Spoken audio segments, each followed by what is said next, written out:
Let's honor this. I have a question. And boy, these are really good questions. They're better than mine, but I'm still going to ask. I'm still going to ask questions. So let's thank Zack again for being here and sharing his wisdom with us.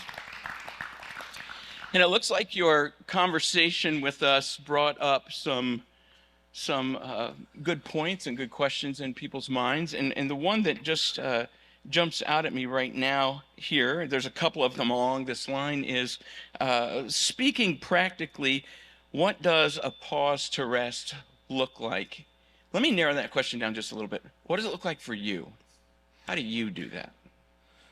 Well, that's such an important question, and it seems to change how we answer it will change according to the season that we're in. And so when our family was on the verge of an empty nest, that looked one way, and then when we had a baby and now have a toddler again, that changes things in a different direction.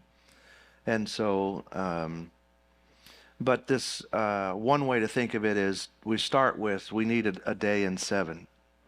We need a 24-hour period, 24 hours in a week, and so finding that. And what are we resting from? We're resting from the work we do, and we're resting toward other creation goods that God's given us that we're faithful to and can nourish us. And so I'm not able to rest from changing a diaper, but I am able to rest from theological study or a non-emergency pastoral care issue. And so that my brain can rest and my heart can be refreshed. If it's been a while since we've taken a 24-hour time period like that, the first time we try it will feel like a detox. It probably won't feel very pleasant. But if you took 4 24-hour periods off in each week over a month, you'll start to feel it in a good way. And so that's a starting place. And that could mean trying something like, how long can we go unplugged from our phone? Assuming that anyone who has an emergency won't text us or email us, but an emergency would come through a phone call, assuming that, and that may be more than I should assume. But if that was an assumption, what would it be like to try 2 hours without the phone? And if you try that, some of us will realize how much during that 2 hours we're moving toward it. And that's helpful to see. So that's where it begins. There's a whole lot more to say about that. Pacing during the week, I could add to that 4 portions of a day, morning, afternoon, evening, and the night watches. And if we let each portion of a day begin and end, it can help us a lot. And so, for example, if I wake up in the morning and I say the night watches have just ended, thank you, God, for getting me through the night. Or if I was up in the night, thank you, Lord, for meeting with me in the night, even though I felt frustrated and annoyed because I wished I was sleeping. But then you met with me. Thank you. Right? And then we go into the morning. Now, what happens like around 11:45, I'm on my way to a lunch meeting, lunch appointment. And I turn off ESPN, which for me is talking about the Cardinals baseball team, which is struggling right now. And I turn that off, and I go back over the morning. And what I'm thinking about is I use 3 C words to help me remember. The first is cares. Are there any cares from the morning that I'm still holding? The next is consolations. Are there any provisions from God, kindnesses from God, love tokens from God from this morning? And those usually come in small, almost overlooked ways, so I want to pay attention. And then are there any carnalities, any temptations that came at me this morning I'm still dealing with? And let's imagine I'm working through that before the Lord on my way to meet you for lunch. And so then I realize I'm bothered. I don't quite know why I'm bothered. I'm agitated, so I'm going back through. Let's see, what was that happened at 11 and 10? What was I doing? 9 o'clock. And then I get, there was that email at 8:05 this morning. and the subject title was concerned in all caps. And then it was 750 word email with all caps and Bible verses. And I realized I'm on my way to lunch with you, but I'm still there at that email. Now, if I don't pause to bring that care to the Lord again, then what happens is I come into our lunch in an unmeditated way. I just come right out of the morning with the carnalities and cares and consolation. I haven't taken up any consolations and fed upon them with thanks for the Lord. And I haven't dealt with the temptations that are coming at me. And I'm still bothered by that 8:05 email. And now I bring that in to you with lunch. Whereas if I've paused to brief reflect over those things, I'm casting those cares, I'm taking hold of consolations, giving praise and thanks to God for them, and then I'm doing battle through the gospel of Christ to whatever fly is buzzing around my head, still trying to tempt me, you know. And now when we meet, I'm in a different posture of heart. Now imagine I go through an entire day that's unmeditated like that. So the morning season bumps into the afternoon. The afternoon bumps into the evening. I've not cast any cares upon the Lord.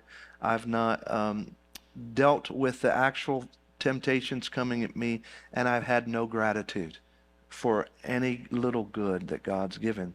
You ever notice that if there's a family life, a lot of times around dinner time and afterward, there's arguments? That's because we're trying. If you have kids, you're trying to get them to bed, or if you're, but underneath it all is a week's worth, a month's worth, 3 years worth of unmeditated living, in which we all collide from the day. That meant you brought your day to me without any consolations, cares, or carnalities being dealt with Jesus. And I bring my day to you without that same thing. And that means we both are coming to each other without gratitude, without our cares being cared for, and without our carnalities dealt with. Does that make sense? And as that builds week upon week, month upon month, year upon year, we don't even realize it. So when I'm in a rhythm of a 4-portion rhythm like that, and approximating a 24-hour-a-day week, it's not that the world around me changes. It's that internally I'm changed. I'm being, Matthew Henry, the old Bible commentator, he called it a Sabbath heart. And what he meant by that is like a residue of what the Sabbath was supposed to mean. A residue of rest is resting on us each day of the week, so that we're able to, in essence, remain quick to listen, slow to speak, and slow to vent anger, as wisdom teaches us in James. And when I'm not in that 4-portion rhythm and not approximating a 24-hour day, 24 hours in a week, then I am quick to speak, slow to listen, quick to vent. And so rest comes in those two forms, that physical rest, resting from our work, giving ourselves to something good. It doesn't mean I'm just sleeping all day. It could mean we need to do that sometime, but it could mean that I'm out in the yard because I love being in the yard and I've not been able to, or I'm reading poetry or I'm listening to music, or I'm just out with the kids.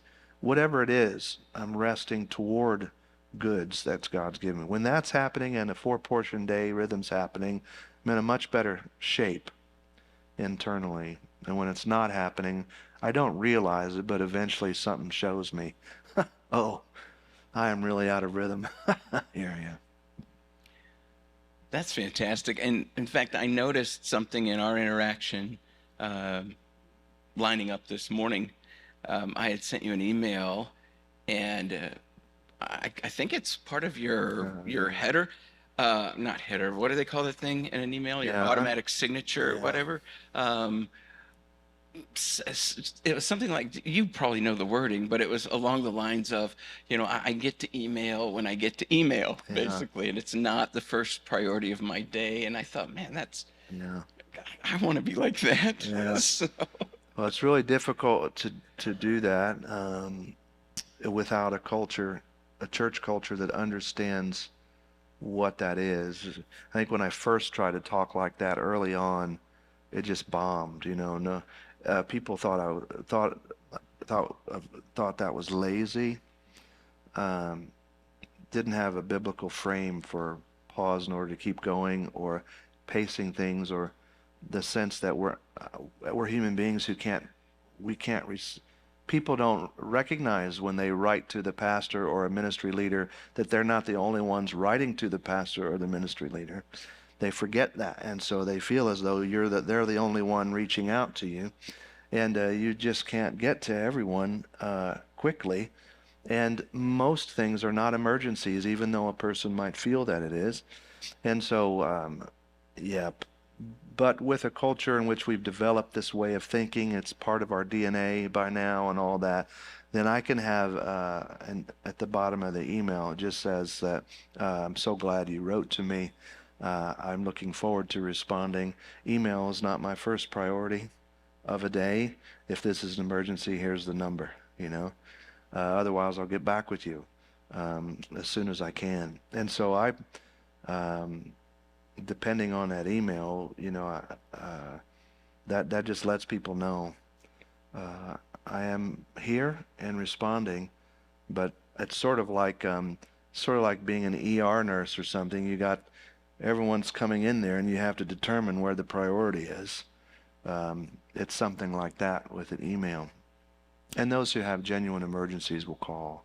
Right. Yeah. That's great. I got another question here. I think that's fantastic, but I would be interested in light of what we've been talking about. It brought something to mind. I recently read a study by behavioral health experts. A child born in 2023, living a normal lifespan, and the advancement of technology and stuff. The forecast is that that child, over the course of their life, will spend almost 20 years of that life staring at their phone. That's concerning, isn't it? Yeah, it is. And we have got to get away from that. Yeah. I think we've got to not be so dependent. Once upon a time, you couldn't get to pastors and ministry leaders immediately. Yeah. And couldn't expect an immediate response. Yeah. And I don't know, is there a way back from that? I think it requires a lot of teaching about these things and a lot of understanding. It's very difficult. I don't need a phone or a video game or something the same way that generations younger than I do assume them. And that's because I remember when Atari first came out. Most of my life I did not. I'm trying to remember when I had a computer in the house. I think it was my senior year in high school or my freshman year in college. And it was an old Apple screen with green dot text. And so I remember being on bicycles I remember being out all day, and parents and grandparents having no way to get in touch with me other than the neighbors. And the thought was, you go out and then you come back for dinner. Really changed today. And so I think compassion for young parents, for example, who wouldn't, it's hard to not give a screen to our child. It gives us a little bit of a break. And and no one else we know is trying not to give the screen to the child. And so it's not a matter so much of condemning. It's a matter of instructing and helping imagine a different way. And we need a lot of help to do that. I wouldn't surprise me though. It's already happening. The simple movement. There will be folks in this generation who, not Christians, who will react to that because the mental health studies that are coming out and all that stuff. So we have the biblical resources of working full at it and also resting full at it. And I think God's given us every resource to help, but it'll take patience and teaching. Got one more question for you, then we're going to give you a break. And that question is this. You were talking about sharpening our axe. We got to pause to sharpen the axe. a great question that was sent in. What do you do to sharpen the axe, so to speak? Beyond rest, Yep. how do you keep the axe sharp? Yep. I think I would just had a sabbatical. I've been there at the church 15 years. Not every church has this possibility. We've not had a sabbatical policy. This is the first time I've ever been on one. We've now established one. It took a long time to be able to establish one. And one of the things I noticed being away in coming back is that one of the things I'm doing differently is that before I would have preached 14 or 20 sermons in a row. I would just, and if when I was a solo pastor, is probably where that's coming from. You just, what other options do you have? Until there are folks developed, who can take that on and help you. But eventually, as you're training others, you have people to help, or you have an associate pastor or something like this. And I realized I have a team now. I don't have to preach 15 times in a row on top of everything else. And to surrender my pride, because I want to preach, that. And so coming back, one major change we made is I won't go, I don't think I'm not going any more than 6. And so instead of sort of finding all my vacation time at one time and having someone else do just a whole series or whatever, it's being spread out a little bit. And in that week, during that week, part of what nourishes me is writing. Everybody is nourished in different ways. It's a part of the ministry I have, but it also is nourishing me. It's important. It helps me to step back and reflect. I don't know what I'm thinking until I just try to write stuff. And then I throw away almost all of it, but it helped me think. And so one of the things my wife Jessica pointed out was, why not on that 7th week or whatever it is, why not you meet with less people that week, and that week you give yourself to more writing, and not because you have a deadline or you're even, but just for your own heart. It's your way of prayer. It's a way of and you're hosting the worship service that week. You're there. You're just not preaching that week. And so we've done that once now, and I've seen how much that's helped me already, because when I start to feel the stress part, for me, it's I haven't read a poem or written anything. Now I get to say, I'll get to do that. I get to do that, And our elders, our leadership team, is fully supportive of that. That's important. And then I also, that week, the other thought was the people I am going to meet with that week, apart from emergencies, I rearranged my schedule. I meet with leaders regularly, our elders, once a month, each elder personally, one-on-one, we're meeting for lunch or breakfast.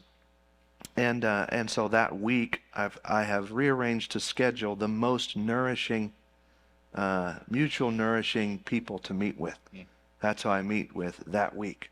And so what that I think is going to create is this pause, not from ministry, still pastoral care. It's just it's focused and reduced that week, focused on the folks I learn from. So I'm not only ministering that week, and I'm reading and writing stuff that nourishes my own heart. I'm still present on Sunday morning for all that ministry, but I'm not preaching that week. We thought about it, and it's like at the end of the day, if it's every 4 to 6 weeks I'm doing something like that, then that's 8 to 12 weeks at the end of the year that I was still present in ministering, but in a more focused way that helps me pause. Well, that was my wife Jessica's idea, and our elders really liked that idea. I wouldn't have thought of it myself, and I think that's going to help. That's awesome. Pastor, professor, and poet. Zack is poet as well. What do you like the most? It's an unfair question, I know, but I just want to hear how you would respond. Well, I know I'm supposed to say my family, but it's the truth. Like, I really, my 4-year-old, Noah, I'm learning so much from him. He said, like we say to Noah, I would say to him at night, Noah, you're a loved boy. And now Noah has started to say, yes, I am. Yes, I am a loved boy. And one of his nieces from Phoenix said, Noah, you're a little boy. And he said, no, I'm not. I'm a loved boy. And I've been thinking, wow, could if when God says this to me, Zach, you're a loved man. Can I believe it like that? Can I say, yes, I am a loved man? And so I feel like I'm learning from Noah that way. And I also am moved to think about my life because last night Noah was trying to figure out how old everybody was.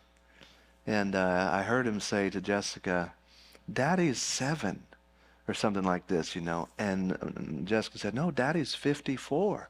Right, 54, he said. I want to be 54. And I heard Jessica say to him, you will be one day. And it suddenly hit me, when he's 54, I won't be here. And so I went to the other room and I'm praying. I'm crying in prayer for my son if God would give him 54 years of life. And I'm 54 right now, and I know what it means to be a 54-year-old and not to have my dad's voice in my life for various reasons, and if his mom will be here or not here at that time, and just pouring out my heart for him. And I find myself both on the side of play and delight and on the side of an earnestness about teach me to number my days so that I may have a heart of wisdom on both sides. That's what it's like to be home. So I probably feel happiest in that way.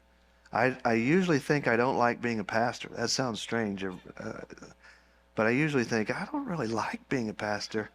The way I hear some of my colleagues talk about it, until I see the eyes of someone that I've been the pastor of, and I know their story. I know what God's doing in their life. I know where their struggles are. I know where their questions are. I know where their victories are, and I feel, thank you, God, I get to be a pastor.